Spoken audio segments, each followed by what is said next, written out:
അവരവരാൾക്ക് കഴിയുന്നതൊക്കെ ചെയ്യുക. നമ്മൾ ഇപ്പോൾ ഇതൊരു ചെറിയ ഇൻസ്റ്റാൾമെന്റ് ആണ്. വീണ്ടും നമുക്ക് ആവശ്യം വരുമ്പോഴും അതിനനുസരിച്ചിട്ട് നമ്മളെ കൊണ്ടാവുന്നത് ഗവൺമെന്റ് സഹായിക്കാം. ഈ അവസരത്തിൽ ചെറുതെന്നോ വലുതെന്നോ ഇല്ലാതെ നമ്മളെ കൊണ്ട് പറ്റുന്ന ഒരു ധനസഹായം മുഖ്യമന്ത്രിയുടെ ദുരിതാശ്വാസ നിധിയിലേക്ക് നൽകാം. നമ്മൾ ഒരുമിച്ച് ഇതും അതിജീവിക്കും.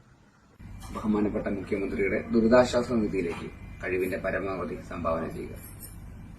മുഖ്യമന്ത്രിയുടെ ദുരിതാശ്വാസ നിധിയിലേക്ക് ഉദാരമായ സംഭാവന ചെയ്യേണ്ടത് നമ്മുടെ അനിവാര്യതയാണ് എന്ന് മനസ്സിലാക്കി ഓരോ മലയാളികളും ഇതിനായി പ്രവർത്തിക്കും എന്ന് പ്രതീക്ഷിക്കുന്നു.